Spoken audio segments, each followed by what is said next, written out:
Assalamualaikum warahmatullahi wabarakatuh. Saya Ahmadul Dhani Safar. Saya akan menjawab beberapa soal ujian akhir semester mata kuliah biologi dasar. Soal yang pertama tentang pengertian biologi dan manfaat mempelajari ilmu biologi. Biologi adalah kajian tentang kehidupan dan organisme hidup, termasuk struktur, fungsi pertumbuhan, evolusi, persebaran, dan taksonominya. Biologi umumnya mengakui sel sebagai satuan dasar kehidupan dan sebagai satuan dasar pewarisan, dan evolusi sebagai mekanisme yang mendorong terciptanya spesies baru. Manfaat mempelajari ilmu biologi. Yang pertama, menjelaskan perubahan tubuh manusia. Maksudnya kita dapat mengetahui perubahan-perubahan yang ada pada tubuh manusia. Yang kedua, penelitian. Dari penelitian kita dapat mengetahui zat-zat yang ada pada media yang diteliti. Yang ketiga, mengajarkan konsep tentang kehidupan dasar, yang artinya kita dapat mengetahui konsep-konsep mendasar tentang ilmu biologi. Soal kedua, tentang pengertian sel, perbedaan sel pada tumbuhan dan hewan, dan organel-organel sel yang ada pada tumbuhan dan hewan. Sel merupakan unit terkecil dari makhluk hidup yang dapat melaksanakan kehidupan. Sel disebut sebagai unit terkecil karena sudah tidak dapat dibagi lagi menjadi bagian yang lebih kecil yang dapat berdiri sendiri. Untuk perbedaan dan organel-organelnya, kita saksikan video berikut. Perbedaan sel hewan dan sel tumbuhan.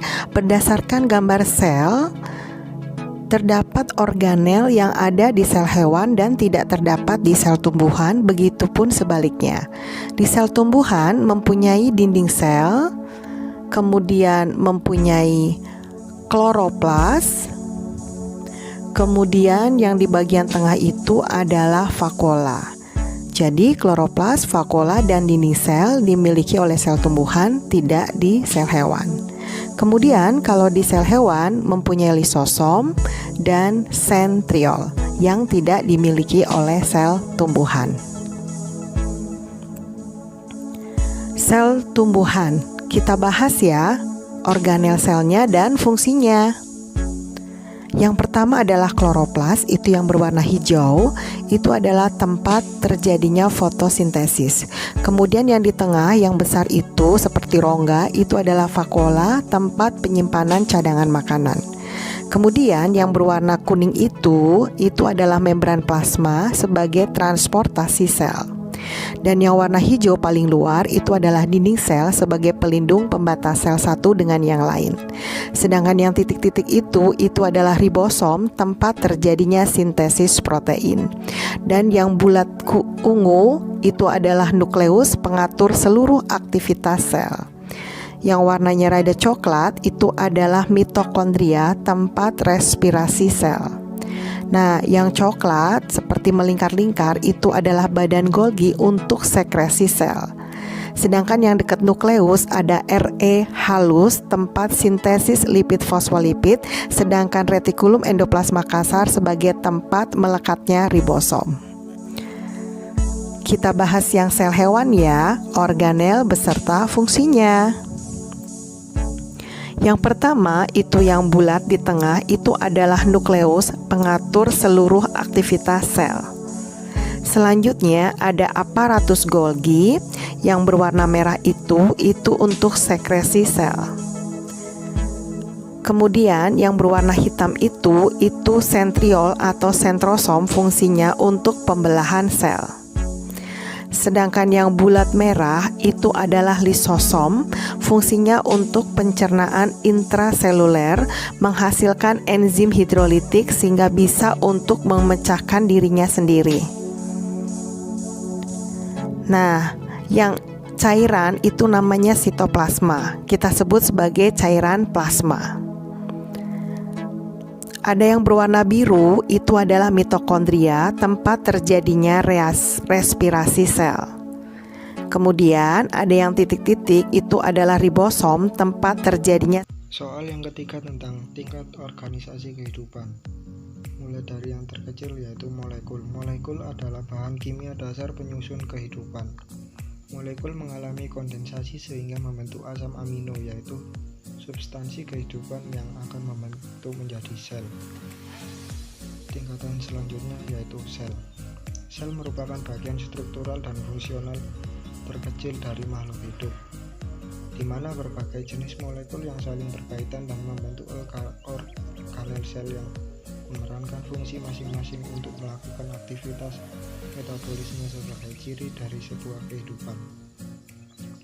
Tingkatan selanjutnya yaitu jaringan. Jaringan adalah kelompok sel yang sejenis, memiliki bentuk dan fungsi yang sama dalam tubuh makhluk hidup multiseluler.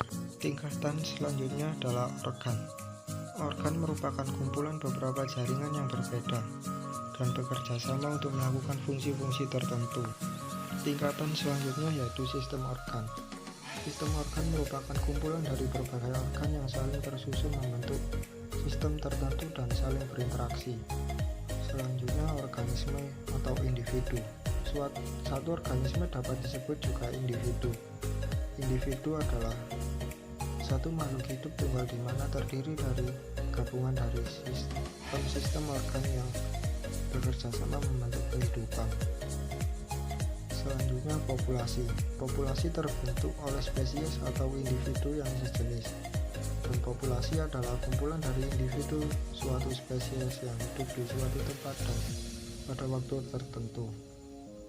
Selanjutnya ekosistem. Ekosistem adalah terkumpulnya berbagai macam makhluk hidup dan makhluk tidak hidup yang berada pada daerah tertentu, serta saling berinteraksi satu sama lain sehingga membentuk sebuah rantai makanan, yaitu peristiwa makan dan dimakan sebagai siklus energi dan materi. Selanjutnya komunitas. Komunitas terbentuk oleh semua jenis makhluk hidup di daerah tertentu, dan komunitas adalah seluruh makhluk hidup yang hidup di suatu daerah atau kawasan tertentu. Tingkatan selanjutnya yaitu bioma. Bioma merupakan organisasi kehidupan yang cukup beragam jenis makhluk hidup di dalamnya, dan bioma terbentuk pada daerah yang luas di bumi ini dengan ciri-ciri jenis tumbuhan dominan di daerah tersebut. Yang terakhir atau yang paling terbesar, biosfer. Biosfer adalah lapisan yang ditempati oleh makhluk hidup atau seluruh ruang yang dihuni oleh makhluk hidup. Biosfer adalah kumpulan dari semua bioma yang ada di bumi ini.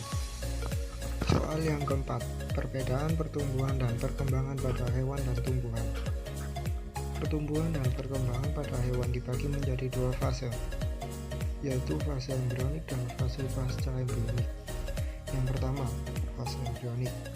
Fase embrionik merupakan pertumbuhan dan perkembangan yang dimulai dari zigot hingga terbentuknya embrio sebelum lahir atau menetas. Fase yang kedua, fase pasca embrionik. Fase pasca embrionik merupakan pertumbuhan dan perkembangan yang dimulai sejak lahir atau menetas hingga hewan itu dewasa. Sedangkan pertumbuhan dan perkembangan pada tumbuhan. Yang pertama, perkecambahan. Perkecambahan terjadi karena pertumbuhan radikula, calon akar, dan pertumbuhan plumula atau calon batang. Yang kedua, pertumbuhan primer. Merupakan pertumbuhan yang terjadi karena adanya aktivitas meristem primer. Yang ketiga, pertumbuhan sekunder. Pertumbuhan sekunder ini terjadi pada tumbuhan Dicotyledon dan Gymnospermae. Yang terakhir, pertumbuhan terminal. Terjadi pada ujung akar dan ujung batang tumbuhan berbiji yang aktif tumbuh. Soal kelima tentang jaringan pada hewan. Jaringan pada hewan pertama adalah epitel pipis lapis, berletak pada pembuluh darah dan berfungsi untuk proses difusi dan filtrasi atau penyaringan. Jaringan yang kedua, epitel pipi berlapis, berletak pada rongga mulut, epidermis, esofagus, dan rongga hidung, berfungsi untuk proteksi atau perlindungan. Jaringan yang ketiga adalah epitel kubus lapis, berletak pada permukaan dalam lensa mata, permukaan ivari atau indung telur, dan saluran nefron ginjal, berfungsi untuk pelindung atau proteksi adsorb dan penghasil mucus. Jaringan yang keempat, epitel kubus berlapis, berletak pada saluran kelenjar minyak dan kelenjar keringat pada kulit, berfungsi sebagai lapisan pelindung penghasil mucus. Jaringan yang terakhir, epitel silindris selapis, berletak pada lambung dan kelenjar pencernaan, berfungsi untuk sekresi, adsorb, dan proteksi. Soal ke-6, jaringan pada tumbuhan. Yang pertama, jaringan meristem. Jaringan meristem adalah jaringan yang sel penyusunnya bersifat embrional, artinya mampu terus-menerus membelah diri untuk menambah jumlah sel tubuh. Biasanya sel muda yang belum mengalami diferensiasi dan spesialisasi. Ciri-ciri jaringan meristem. Pertama, selnya muda, aktif melakukan pembelahan dan pertumbuhan. Kedua, ukuran selnya kecil dan seragam. Ketiga, letak sel rapat dan tidak ada ruang antar sel. Meristem ini dibagi menjadi dua berdasarkan letaknya. Terdapat meristem apikal, interkalar, dan lateral. Sedangkan berdasarkan asal terbentuknya terdapat promeristem, meristem primer, dan meristem sekunder. Jaringan yang kedua adalah jaringan dewasa atau permanen. Jaringan ini yang terbentuk dari hasil diferensiasi dan spesialisasi dari sel-sel hasil pembelahan meristem, sudah tidak mengalami pertumbuhan atau sementara berhenti pertumbuhannya. Jaringan dewasa terdiri atas pertama, epidermis, dua, parenkim atau jaringan dasar, tiga, jaringan pengangkut, keempat, jaringan penguat, dan terakhir, kelima, jaringan gabus atau parinder. Soal ke-7 tentang hukum Mendel 1 dan hukum Mendel 2. Hukum Mendel 1, alel yang biasanya muncul berpasangan akan berpisah pada saat pembentukan gamet, di mana satu alel akan memasuki setiap gamet. Setelah itu, alel secara acak akan bersatu dengan gamet dari jenis kelamin lainnya. Hukum Mendel 2, ketika ada dua set karakter dalam hibrida, pemisahan satu pasangan karakter tidak bergantung pada pasangan lainnya. Soal yang terakhir, macam-macam mikroorganisme. Mikroorganisme merupakan jasad hidup yang mempunyai ukuran sangat kecil. Bentuk umum mikroorganisme terdiri dari satu sel uniseluler dan ada yang tersusun atas beberapa sel multiseluler. Mikroorganisme yang pertama adalah bakteri. Ciri-ciri bakteri. Yang pertama, organisme multiseluler.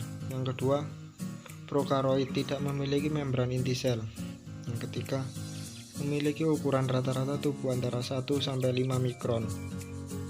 Yang keempat, memiliki bentuk tubuh yang beraneka ragam. Kelima, hidup bebas atau parasit. Keenam, hidup di lingkungan ekstrim. Dan contohnya seperti di gambar tersebut. Mikroorganisme yang kedua adalah virus. Ciri-ciri virus berukuran 28-200 nanomilimeter. Virus berbentuk T, batang, bola, dan ada juga yang berbentuk jarum.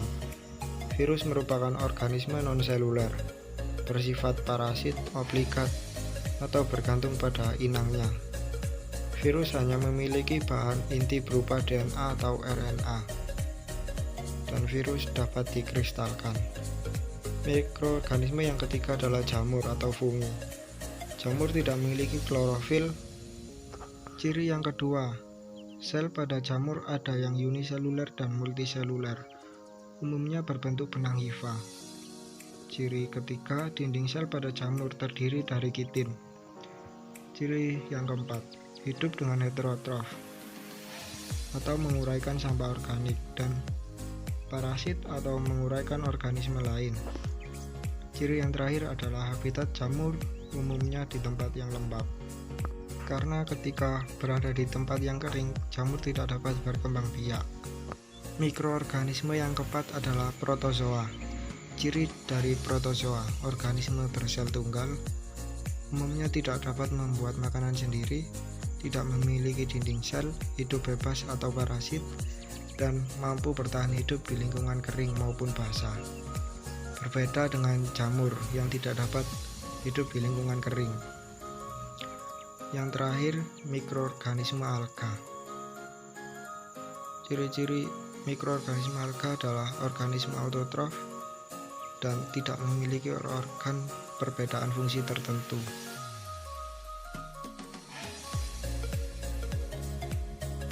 Demikian penjelasan yang bisa saya sampaikan. Kurang lebihnya mohon maaf. Terima kasih dan wassalamualaikum warahmatullahi wabarakatuh.